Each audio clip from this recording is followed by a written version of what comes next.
Bonjour et bienvenue dans l'antre d'une autrice, d'une rêveuse et d'une lectrice. On se retrouve aujourd'hui, nous sommes le 15 juin, c'est bien la mi-juin et je vous parle seulement maintenant de mon bilan du mois de mai. Pourquoi? Parce qu'il s'est passé énormément de choses, enfin énormément de choses. Non, j'ai tout simplement été occupée les 2 premières semaines de juin et donc j'essaye de rattraper mon retard. Pour ceux qui ne le savent pas, j'ai passé une semaine à Parenthèse Tiny House pour une retraite créative d'aquarelle avec Anne Montel et 10 autres participants et participantes absolument génialissimes. J'ai été super heureuse et contente de les rencontrer. Et on a passé des journées vraiment cocooning, amusantes, toutes douces et créatives surtout, puisque on s'est toutes attelées à l'aquarelle avec plus ou moins de succès. Je dirais plutôt moins pour moi. Je ne suis pas la plus douée en dessin, mais je sais que c'est quelque chose qui se pratique et qui évolue, et du coup je ne baisse pas les bras, et c'est pour ça que cette retraite créative a été absolument génialissime. C'est qu'elle m'a débloquée et m'a donné envie de me relancer dans le dessin, et qui sait, un jour je ferai des illustrations de mes propres romans. Mais vous n'êtes pas ici pour discuter de mes vacances, ni de mes projets d'illustratrice à l'avenir, mais bien pour écouter mon bilan du mois de mai. Alors allons-y sans tarder. Donc ce mois-ci j'ai lu 8 livres, dont une BD, un numérique, 7 en papier. Alors il y a quelque chose qui ne va pas dans les maths, je pense que j'ai dû inclure la BD parce qu'elle était en format papier dans le papier, ce que je ne fais pas normalement. Et je ne pense plus refaire parce que du coup ça me perturbe vraiment le côté maths. Continuons. Un livre en anglais, un livre auto-édité et au total 6 autrices, ce que je trouve génial. Se sont ajoutés à ma palle 11 livres, du coup, ce qui fait que j'ai 50 livres encore à lire. Les livres que j'ai lus sont dans l'ordre: Fantaisie guerrière de Guillaume Lebrun, Racine de Lou Luby, les 2 derniers tomes de la trilogie des Cahiers d'obscurité de Gaël Maumont, Moving Pictures de Terry Pratchett, un livre du Disque Monde, Résister de Salomé Saké, Une soupe à la grenade de Marsha Meran, et le premier tome de Kira Stormrider, L'Académie des Dragons, par Jupiter Phaéton. Passons au point saga. En cours au début du mois, j'en avais 19. J'ai commencé une saga, j'en ai avancé une, j'en ai terminé une et j'en ai abandonné une, ce qui fait qu'au cours à la fin du mois, j'en ai encore 19. La saga terminée est donc des Cahiers d'obscurité de Gaël Maumont, qui est une trilogie que j'ai absolument adorée par le personnage extrêmement fort, mais aussi vulnérable de Robin, les personnages féministes masculins qui sont absolument géniaux, et l'histoire en soi, même si elle a certains clichés du genre, franchement c'était un page turner, et j'ai lu les 2 livres à peu près, je crois, en 4 jours.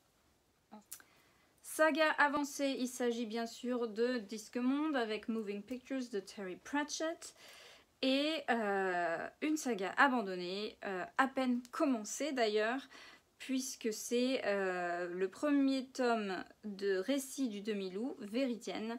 Je suis arrivée à peu près 25% du livre, je l'ai posé pour faire d'autres choses, et au fur et à mesure je ne l'ai plus repris, et je me suis rendu compte que je n'avais pas envie de le reprendre, et peut-être qu'il s'améliore au fil des pages, mais je me suis dit, si je me force déjà à le lire maintenant, alors qu'il m'a pas donné envie, et ben ça vaut pas le coup. Il y a tellement d'autres livres à lire. Je ne vais pas m'attarder sur les lectures puisque j'ai fait un vlog, d'ailleurs 2 vlogs lecture pour le mois de mai. Vlog en question que je ne pense pas réitérer parce que c'est vraiment chronophage et j'ai des tas de choses à faire. Donc je vais me limiter vraiment aux vidéos qui sont absolument essentielles. La vidéo ne se termine pas ici puisqu'il manque évidemment la pile à lire du mois de juin.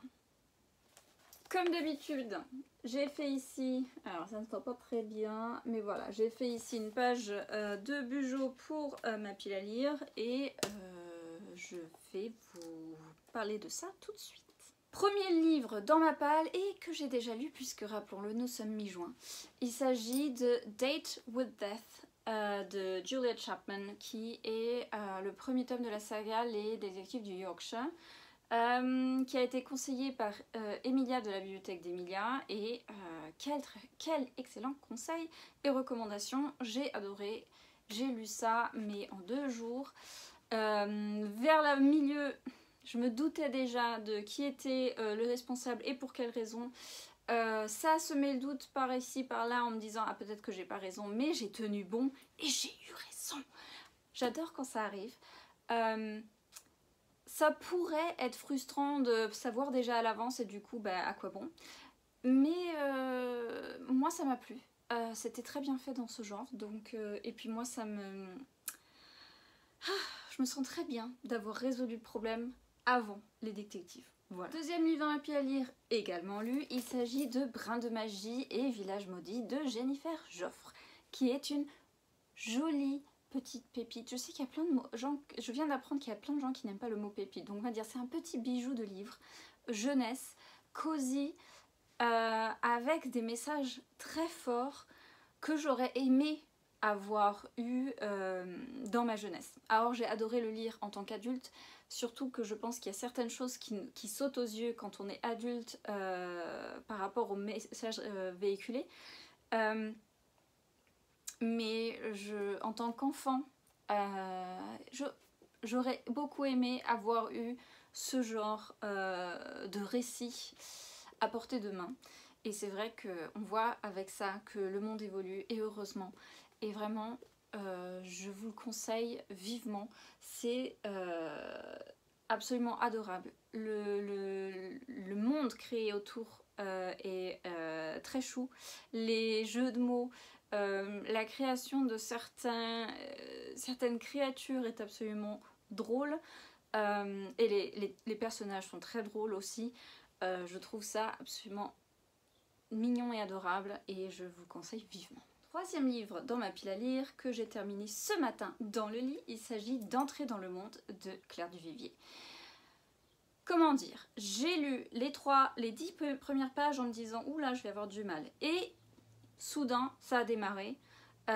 C'est un récit palpitant dans son côté contemplatif mais aussi dans son côté de réflexion du monde et de messages véhiculés évidemment aussi par rapport au réchauffement climatique, à tous ces changements auxquels nous sommes en train de subir en ce moment et ça, chers amis, c'est le résultat. Les enfants, puisque ce sont des enfants qui sont les personnages principaux, sont charmants et ils sont très intelligents et touchants. On a envie que tout se passe bien pour eux et j'ai été vraiment très émue à la fin. J'en ai pas pleuré mais c'était sur le point, j'avais le nez qui picotait, voilà. Je ne sais pas quoi vous dire de plus, j'ai pas trop envie de spoiler, mais basiquement il s'agit de 26 enfants qui se trouvent dans un lieu et qui sont élevés par des babas, comme ils appellent ça, et qui ont des tuteurs et des tutrices de thèmes différents, vétérinaires, médecins, etc. On leur promet que aux 18 ans de la plus jeune des 26, ils entreront dans le monde, d'où le titre. Sauf que tout ne se passe pas comme prévu, et entrer dans le monde veut dire plusieurs choses qui ne sont pas du tout ce que eux ils attendaient, et voilà, c'est tout ce que je veux dire. Quatrième livre de ma pile à lire est celui que je viens tout juste de commencer, il s'agit de Vénère de Taous Meraki, qui commence fort. Je vous lis le début. Je ne suis pas une femme, je suis un volcan. Sous mes côtes bouillonne un lac de lave en fusion et je passe ma vie à endiguer ses rives pour empêcher des éruptions trop violentes. Et ça, chers amis, c'est la description d'être d'une femme. Sans vouloir vous en dire plus, déjà ça met le ton, ces premières lignes, et j'ai vraiment hâte de découvrir ça et de me reconnaître dans le miroir, on va dire, de ne pas me sentir seule, parce que c'est vrai que souvent en tant que femme, on est en colère, mais on ne parle pas de sa colère, ni à soi-même, ni aux autres femmes. Et ça, c'est bien dommage. 5e livre dans ma pile à lire, il s'agit de Du même sang, de Denene Milner, dont je ne me souviens plus l'histoire, puisque ça fait un moment que j'ai acheté, donc je vais vous lire le résumé. 3 femmes, 3 générations pour un seul et même sang. C'est une histoire qui remonte à plus loin, au temps des esclaves et du sud profond. Mais quand Grace, dans New York des années 1960, pense enfin être libre de sa vie, de son corps, l'Amérique se charge de la détromper. Qu'est-ce qu'être une femme noire en 1965, en 1980, en 2004 ? Être une fille, être une mère, le sang qu'on hérite, le sang qu'on verse. Il faut écouter ce sang qui bat, ce sang qui irrigue et raconte, à l'encre indélébile, un demi-siècle d'histoire afro-américaine, entre quête des histoires et soif de liberté. Ce livre vient juste à propos, puisque je viens d'apprendre que President Dump veut réécrire l'histoire américaine sous un filtre positif, parlant même de cette période de l'esclavage absolument affreuse et loin d'être positive, hein, on va dire, c'est vraiment nul dans l'histoire. De lui donner un jour heureux, joyeux, comme ça les Américains sont les meilleurs. Mais on vit dans quel monde là? Alors là je digresse complètement par rapport au livre, mais nous, on va pas écrire notre histoire, ni celle des États-Unis, donc eux, ils seront les seuls à croire, ou en tout cas les futures générations, si ça se fait, ils seront les seuls à croire qu'ils seront les meilleurs, les plus beaux, les plus forts, ils seront parfaits. Et ça, c'est extrêmement dangereux. Et franchement, j'espère que ça ne se fait pas, parce que c'est le début de la fin. Déjà, Dump, sa naissance, c'était le début de la fin, hein. Mais j'ai pas de mots pour exprimer ma colère, voilà. 6e livre dans ma pile à lire, il s'agit de Summer at the Castle Café de Donna Ashcroft. C'était un livre qui m'a été proposé par l'abonnement Kindle et j'aime bien de temps en temps une romance cosy en Angleterre, qui se passe en Angleterre. Et franchement, je sens qu'après le livre Du même sang, ça va me faire du bien. Voilà. Je ne sais pas vraiment de quoi ça parle. Je pense qu'il s'agit d'un café, du café d'un château qui est un peu en train de tomber en ruine, qui n'a pas beaucoup de clients et tout ça. Et éventuellement, potentiellement, ce sera quelqu'un qui essaiera de raviver le truc. Voilà. J'adore ce genre d'histoire. Et nous terminons cette pile à lire avec Beaulieu et Griffiths Enquête, les murmures de Saqqara de Charlotte Kléber, auto-édité avec une couverture absolument magnifique. Il me semble même que c'est l'autrice qui a fait la couverture, alors parce qu'elle est très douée en dessin également. J'ai très hâte de me plonger dedans. J'ai toujours beaucoup apprécié les histoires de l'Égypte. Le côté archéologique, enfin voilà, les Indiana Jones et tout ça, ça m'a toujours énormément plu. Hâte de m'y plonger, voilà. Et vous, qu'avez-vous lu cette première moitié du mois de juin et que comptez-vous lire par la suite? Écrivez-moi tout ça en commentaire et n'hésitez pas à me dire si vous avez lu, apprécié ou non un des livres dans ma palle. Je vous dis à la prochaine pour une nouvelle vidéo. Allez, ciao!